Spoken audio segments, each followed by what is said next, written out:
네, 사랑하는 청년 여러분, 우리는 최근 여름 수련회와 몽골 선교를 다녀왔습니다.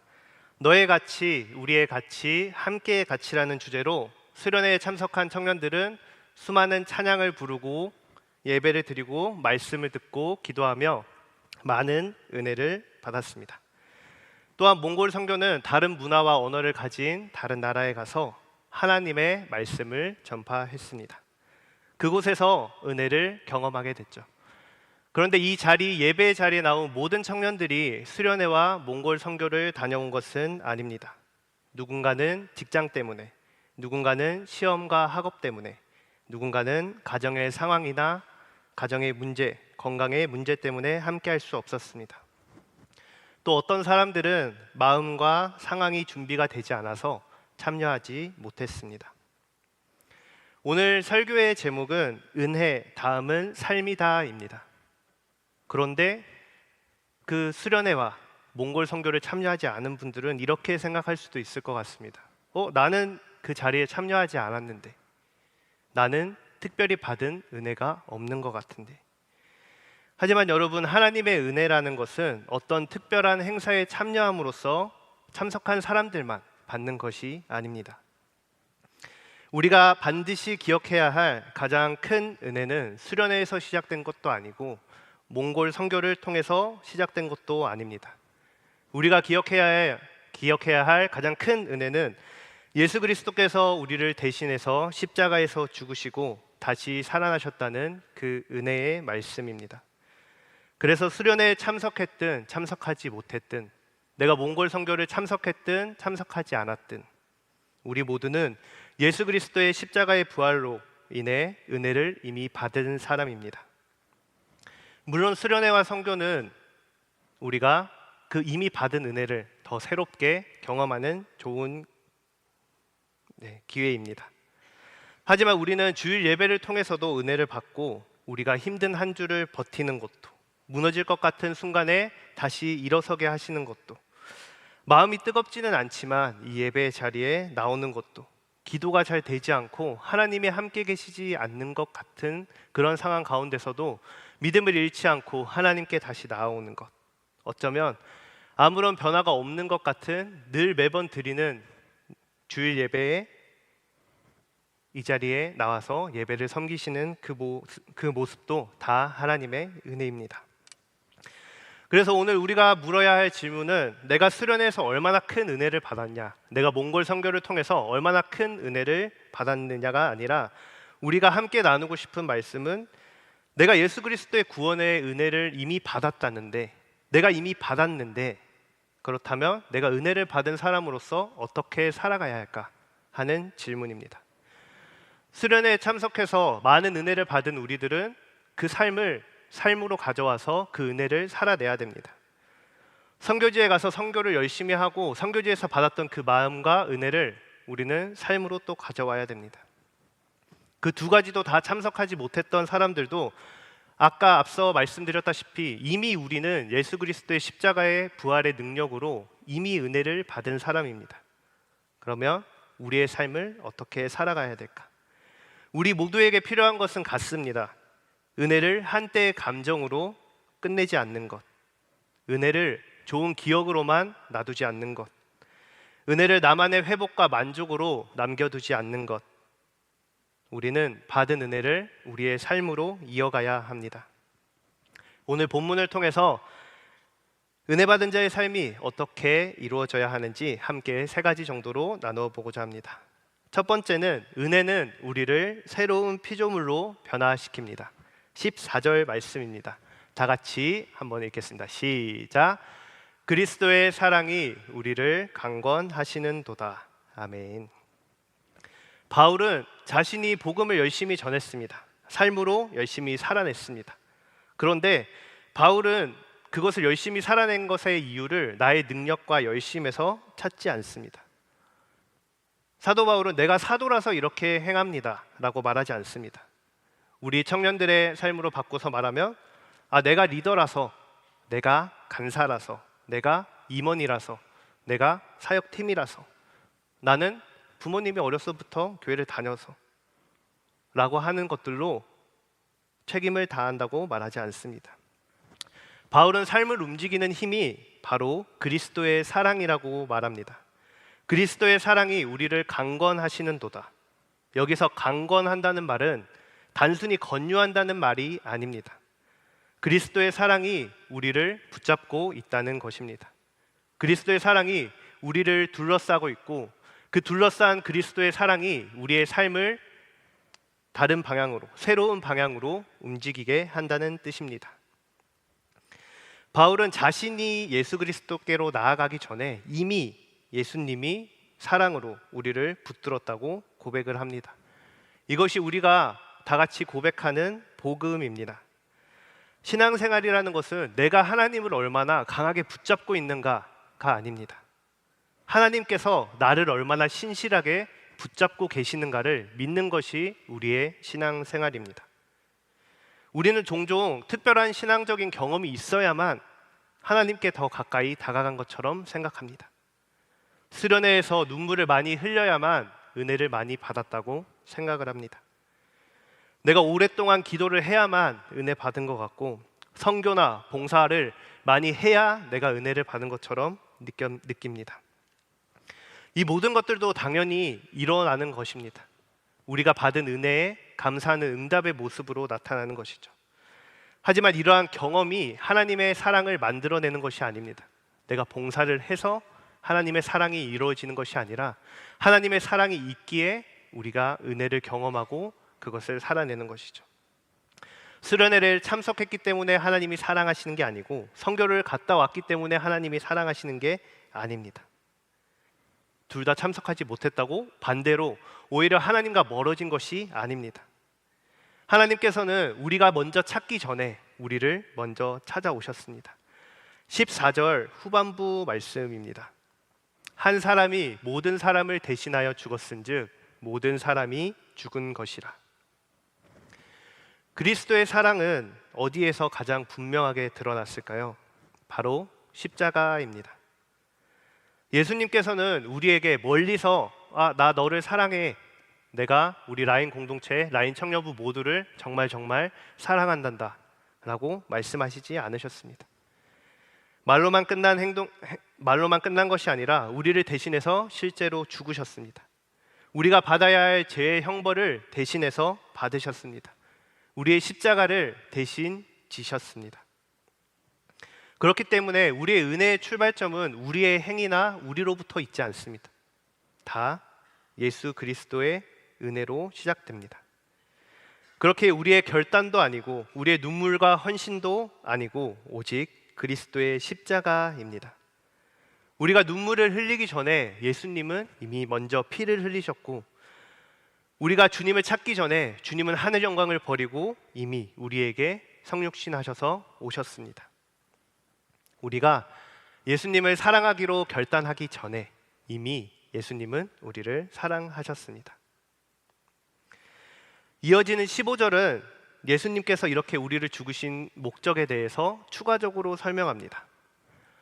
살아있는 자들로 하여금 다시는 그들 자신을 위하여 살지 않고 오직 그들을 대신하여 죽었다가 다시 살아나신 이를 위하여 살게 하려 함이라.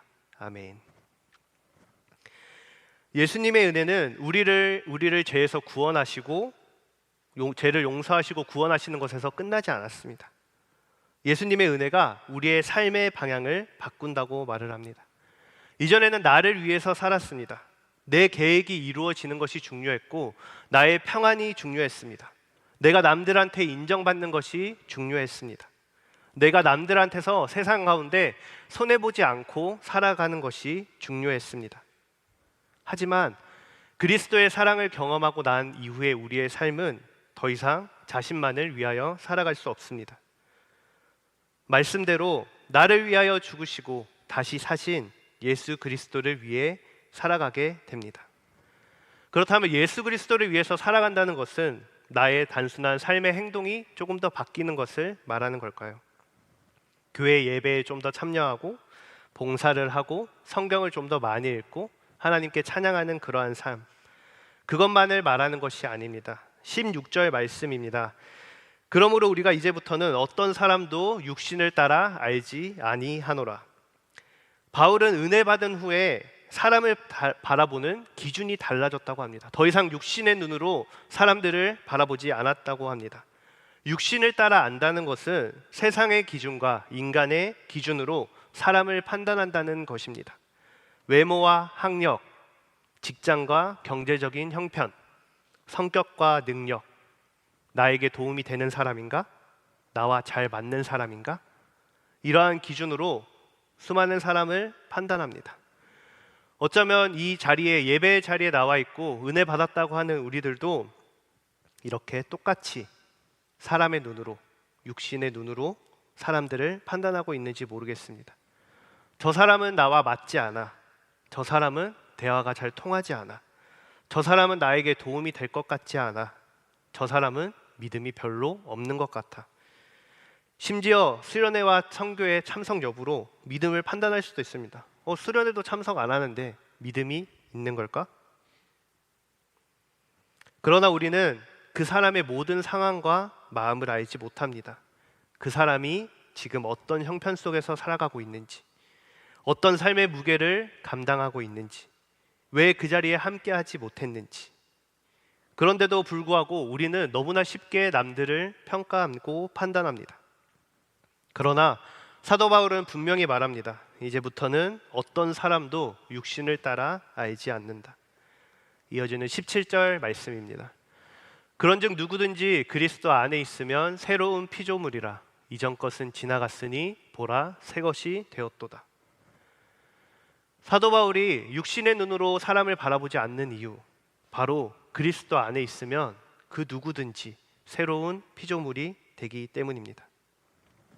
새로운 피조물이 되었다는 것은 우리가 전보다 조금 더 나은 사람, 조금 더 착한 사람이 되었다는 것을 말하는 게 아닙니다. 그리스도 안에서 우리의 정체성이 바뀌고 우리의 존재가 새롭게 되었다는 뜻입니다. 이전에 우리는 죄의 종으로서 죄와 죽음 아래에 있었습니다. 그리고 내가 내 삶의 주인이었습니다. 이전에는 내 기준으로, 세상의 기준으로 다른 사람을 판단하며 살았습니다. 그렇지만 내 안에 그리스도와 함께 있는 그러한 우리들의 삶에는 예수 그리스도의 죽음과 부활 속에서 새로운 생명이 얻었고 삶의 주인이 바뀌었고 삶의 기준이 바뀌게 되었습니다. 예수 그리스도 안에서 우리는 나를 바라보는 시선도 바뀌었고 다른 사람을 바라보는 시선도 바뀌었습니다. 더 이상 나의 실패와 상처로 나를 규정하지 않습니다. 사람들의 평가로 나의 자신의 가치를 평가하지 않습니다. 우리는 모두 그리스도 안에서 새로운 피조물입니다. 그렇듯이 내가 그렇게 새로운 피조물이 되었듯이 내 옆에 있는 사람들도 그렇게 똑같이 새로운 피조물입니다. 그렇기에 인간적인 눈으로 바라보지 않고 나와 얼마나 잘 맞는지, 나에게 얼마나 도움이 되는 사람인지, 나에게 유익이 되는 사람인지를 바라보는 것이 아니라 하나님의 형상을 가진 새로운 피조물로서 우리는 서로를 바라봐야 됩니다. 청년들에게 질문을 던지고 싶습니다. 요즘 무엇으로 스스로를 규정하고 계십니까? 나의 직장입니까? 나의 학력입니까? 내가 성공한 모습입니까? 나이가 연애를 하고 있는가? 결혼의 여부입니까? 다른 사람들의 인정입니까? 아니면 신앙적인 경험입니까? 하지만 그 어떤 것들도 우리의 최종적인 정체성이 아닙니다. 그 어떤 것들로도 우리는 규정되지 않습니다. 오직 예수 그리스도 안에서 새로운 피조물이 되었다는 것, 우리가 하나님의 자녀가 되었다는 것, 그것이 우리의 정체성입니다. 그래서 나를 위하여 죽으시고 다시 살아나신 예수 그리스도를 위하여 우리는 살아갑니다. 이것이 은혜 받은 자의 첫 번째 모습입니다. 두 번째는 은혜 받은 자는 화목을 이루며 살아갑니다. 18절 말씀입니다. 모든 것이 하나님께로서 났으며 그가 그리스도로 말미암아 우리를 자기와 화목하게 하시고 또 우리에게 화목하게 하는 직분을 주셨으니. 바울은 새로운 피조물이 된 모든 일이 하나님께로부터 시작됐다고 말합니다. 천지를 창조하신 하나님께서 우리 모든 것들을 시작하셨습니다. 앞서 말했듯이 하나님께서 먼저 모든 것을 시작하셨습니다. 우리가 하나님과의 관계를 회복한 것이 아니라 하나님의 전적인 은혜로 우리가 회복되었습니다. 하나님께서는 그리스도를 통해 우리와 하나님의 관계를 화목하게 하셨습니다. 화목이라는 말은 깨어진 관계가 다시 회복되는 것을 의미합니다. 원래 처음에 하나님과 사람의 관계는 신뢰의 관계였습니다. 사랑과 신뢰의 관계에서 죄로 인해 하나님과의 관계가 깨어졌죠. 우리는 하나님을 떠났고 하나님 없이 자기 뜻대로 살았습니다. 하나님을 삶의 주인으로 생각하지 않았습니다. 성경은 이러한 상태를 하나님과 조금 사이가 서먹서먹해서 멀어진 상태라고 말하지 않습니다. 하나님과 원수가 된 상태로 말합니다. 로마서 5장 10절의 말씀입니다. 곧 우리가 원수 되었을 때에 그의 아들의 죽으심으로 말미암아 하나님과 화목하게 되었은즉. 하나님과 원수된 우리는 스스로의 힘으로 하나님께 나아갈 수 없습니다. 우리의 그 어떤 노력과 선행으로도 깨어진 관계를 회복할 수 없습니다. 그렇기에 예수님을 우리에게 보내주셨습니다. 예수 그리스도의 십자가를 통해 우리에게 온전한 화목을 선포하셨습니다. 그리고 18절은 거기서 끝나지 않습니다. 우리와 하나님과의 관계가 회복되었습니다. 예수 그리스도를 통해 하나님과 우리는 화목하게 되었습니다. 거기서 끝나는 것이 아니라 우리에게 화목하게 하는 직분을 주셨다고 말합니다. 하나님과 화목하게 된 사람에게 화목하게 하는 직분을 맡기셨습니다. 그래서 은혜 받은 자는 자신만 하나님과 관계가 좋다, 내가 하나님과 다시 화목하게 되었다 라는 것에서 끝나는 것이 아닙니다. 자신이 받은 은혜를 다른 사람에게 전하는 삶을 살아야 됩니다. 19절 말씀입니다. 곧 하나님께서 그리스도 안에 계시사 세상을 자기와 화목하게 하시며 그들의 죄를 그들에게 돌리지 아니하시고 화목하게 하는 말씀을 우리에게 부탁하셨느니라. 하나님께서 우리에게 화목하게 하는 말씀을 부탁하셨습니다. 화목하게 하는 직분이라는 것은 단순히 다른 사람과 싸우지 않는 것이 아닙니다. 그냥 다 사이좋게만 지내라고 말하는 것이 아닙니다. 물론 깨어진 관계도 회복하고 용서하며 평화를 이루는 것도 너무너무 중요합니다. 하지만 가장 중요한 것은 하나님과 인간 사이를 화목하게 하신 예수 그리스도의 그 생명의 복음을 전하는 것입니다. 하나님의 화목하게 하셨던 것처럼 내 주변에 있는 사람들, 하나님을 떠나 있는 사람들, 내 주변에 그 생명의 복음을 전하는 것, 그것이 가장 중요한 화목의 말씀을 전하는 우리의 삶이 될 겁니다. 그런데 복음을 전할 때 우리가 말로만 전할 수 없습니다. 예수님이 우리를 대신해서 구원하셨습니다 라고 말을 하면서 우리의 삶이 그러한 삶과 전혀 다르게 살아간다면 그 화목의 말씀은 온전히 전달되지 않습니다. 우리와 관계와 삶이 그 말씀과 전혀 동떨어져서 산다면 그 말씀은 생명력을 잃어버리게 됩니다.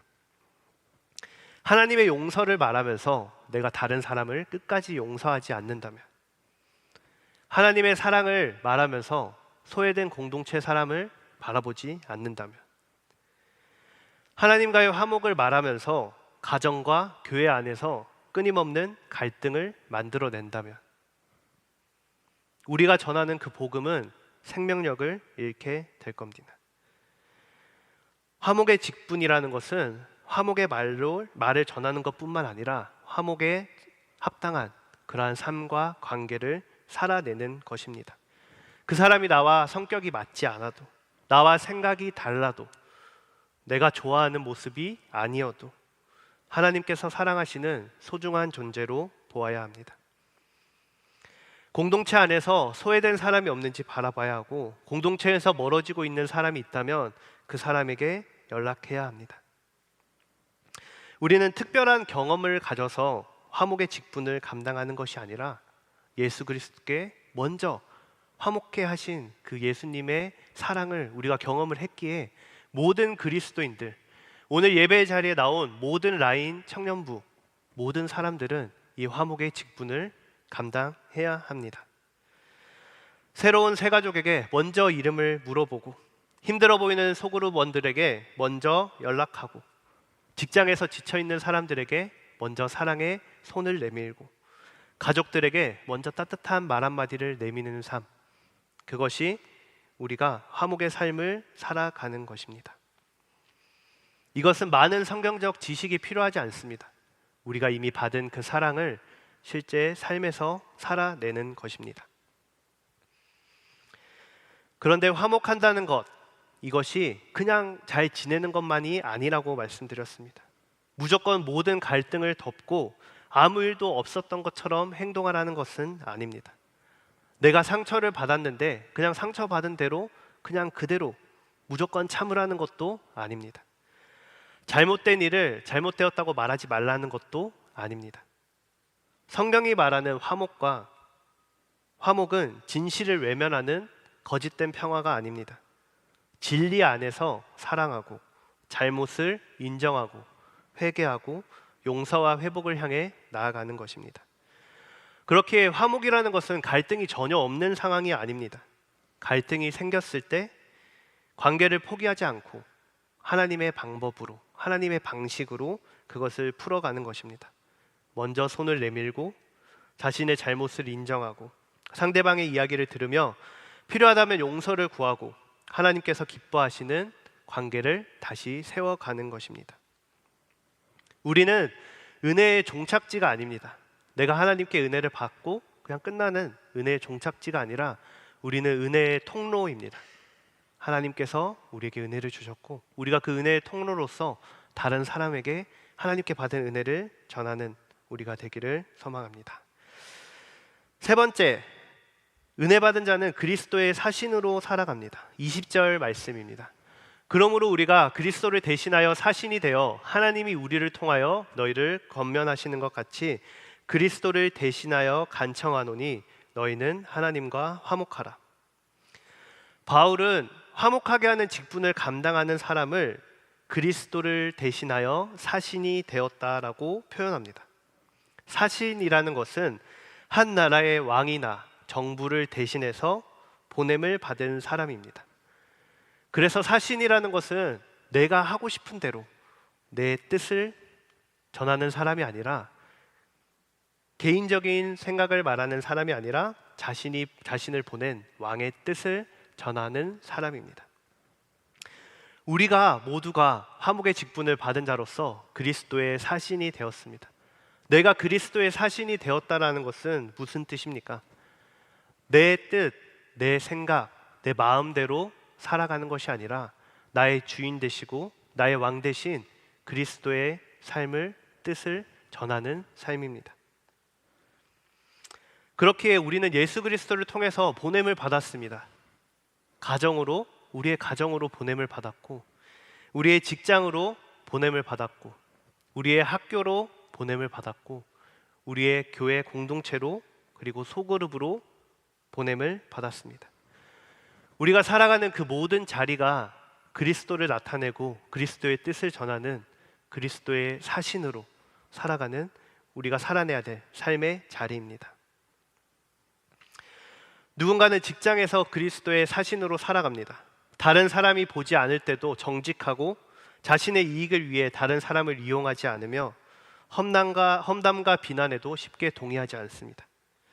누군가는 학교에서 그리스도의 사신으로 살아갈 겁니다. 친구를 경쟁자로만 바라보지 않고 나의 성적과 능력으로 다른 사람을 평가하지 않습니다. 힘들어하는 친구들에게 이야기를 듣고 필요한 도움을 건넵니다. 또 누군가는 가정에서 그리스도의 사신으로의 역할을 합니다. 가족에게 함부로 말하지 않습니다. 가장 가까운 사람에게 사랑과 감사를 전합니다. 자신만의 감정을 내세운다기보다 가족의 이야기를 먼저 들으려고 합니다. 누군가는 또 교회의 공동체에 그리스도의 사신으로 보냄을 받았습니다. 사람들에게 겉으로 드러나는, 인정되는 그런 역할만 찾지 않습니다. 아무도 알아주지 않는 그 자리에서도 맡겨진 일을 감당합니다. 새 가족과 소외된 사람에게 먼저 다가갑니다. 공동체에서 멀어진 사람을 찾습니다. 그리스도의 사신으로 살아간다는 것은 단순히 착하고 성실한 사람이 되는 것이 아닙니다. 이 모든 모습을 통하여서 우리가 궁극적으로 그 사람들에게 전해지는 것, 우리가 은혜의 통로로서 그 사람들에게 전해지는 것은 하나님의 그 복음, 하나님이 화목하게 하신 그 복음이 우리의 모습을 통해서 하나님과 화목하게 만들 겁니다. 우리의 그 삶의 모습과 내가 그리스도의 사신으로 살아가는 그 삶의 모습과 자리 가운데 하나님의 화목과 하나님의 복음이 온전히 선포되어지고 전달되어지고 하나님의 나라가 이 땅 가운데 온전히 이루어지게 될 것입니다. 우리가 어떻게 감히 그리스도를 대신해서 그 화목의 말씀을 전할 수 있을까요? 우리가 다른 사람보다 의로워서? 우리가 믿음이 더 좋아서? 아니면 특별한 훈련을 받아서? 그 모든 것이 아닙니다. 21절 말씀입니다. 하나님이 죄를 알지도 못하신 이를 우리를 대신하여 죄로 삼으신 것은 우리로 하여금 그 안에서 하나님의 의가 되게 하려 하심이라. 우리가 너무나 잘 알다시피 예수님은 죄를 알지도 못하신 분입니다. 예수님은 아무런 죄가 없으셨습니다. 그럼에도 불구하고 우리를 대신해서 십자가에서 그 모든 죄를 지고 돌아가셨고 온전한 부활을 이루셨습니다. 그래서 그 결과가 뭐냐면 우리가 하나님의 의롭다 하심을 받고 하나님의 의가 되었습니다. 이것이 우리가 그리스도 안에서 사신으로 살아갈 수 있는 근거입니다. 어떤 말이냐면 우리가 완벽하기 때문에 보냄을 받은 게 아니라는 뜻입니다. 내가 하나님의 사신, 그리스도의 사신이 된다는 것은 내가 그 모든 삶 가운데 정말 잘 살아서 내가 그 모든 것 가운데 완벽하게 살아서 보냄을 받은 것이 아닙니다. 내가 실수하지 않기 때문에 보냄을 받은 것이 아닙니다. 나는 원래 괜찮은 사람이었습니다 라고 말하는 것이 아니라 내가 진짜 죄인이었지만 예수 그리스도께서 나를 용서하셨습니다. 나는 한 번도 무너지지 않았습니다가 아니라 내가 진짜 수없이 넘어졌지만 부활하신 예수님께서 나를 다시 일으켜 주셨습니다.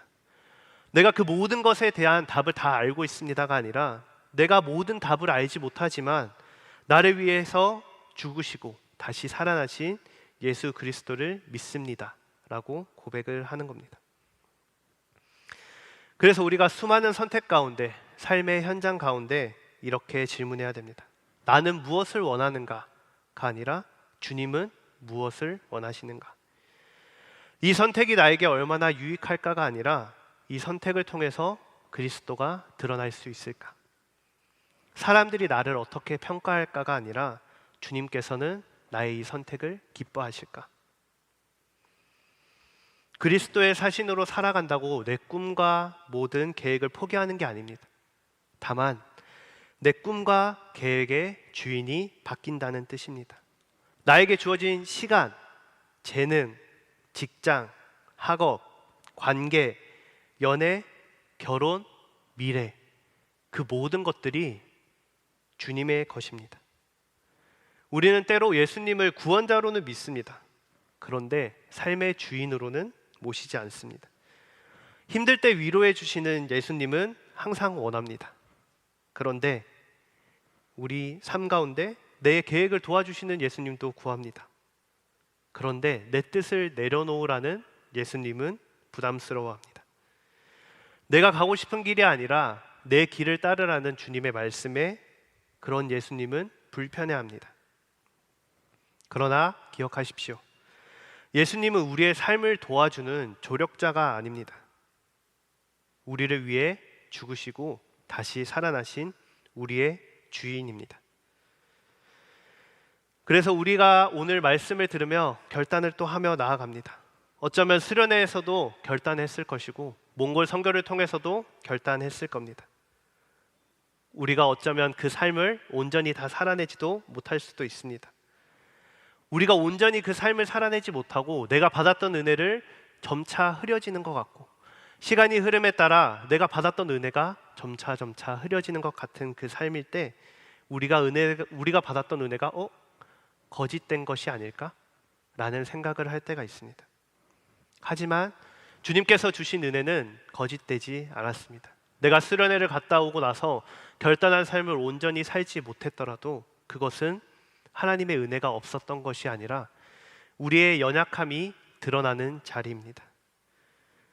그래서 우리가 그 연약함이 있기 때문에 우리는 더욱더 예수 그리스도가 필요합니다.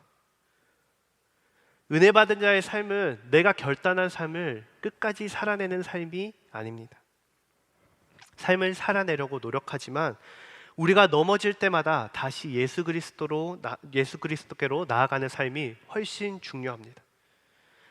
그리스도의 사신으로 부름받은 우리가 완벽한 것이 아니라 자신의 연약함 가운데 매일마다 주님의 십자가 앞으로 나아가는 우리 모두가 되기를 소망합니다. 그래서 주님, 내가 또다시 내가 주인이 되어 살았습니다. 내가 내 뜻이 주님의 뜻보다 앞섰습니다. 내 계획을 잡느라 주님을 놓쳤습니다. 주님, 그러나 다시 용서하여 주시고 내 삶의 주인이 되어 주시옵소서. 부족한 나를 통하여서 예수 그리스도가 드러나 주시옵소서. 말씀을 뵙겠습니다. 사랑하는 라인 청년 여러분, 누군가는 수련회에 다녀왔습니다. 누군가는 몽골 선교에 다녀왔습니다. 또 누군가는 그 모든 것에 함께하지 못했습니다. 우리 각자의 경험은 너무나 다릅니다. 하지만 우리가 받은 복음의 은혜는 같습니다. 우리를 위해 죽으시고 다시 살아나신 예수 그리스도는 동일하십니다. 우리를 붙들고 있는 그리스도의 사랑도 동일합니다. 그래서 우리의 삶을 주관하시고 우리의 삶을 그렇게 살아낼 수 있게 이끄시는 강건하시는 그리스도의 사랑을 붙잡고 우리가 새로운 피조물로서 더 이상 나를 위한 것이 아니라 그리스도를 위한 삶을 살아가는 새로운 피조물로서 화목의 직분을 감당하는 사람으로서 그리스도의 사신이 된 자로서 맡겨주신 그 모든 삶의 자리 가운데 온전히 살아낼 수 있는 우리 모두가 되기를 소망합니다.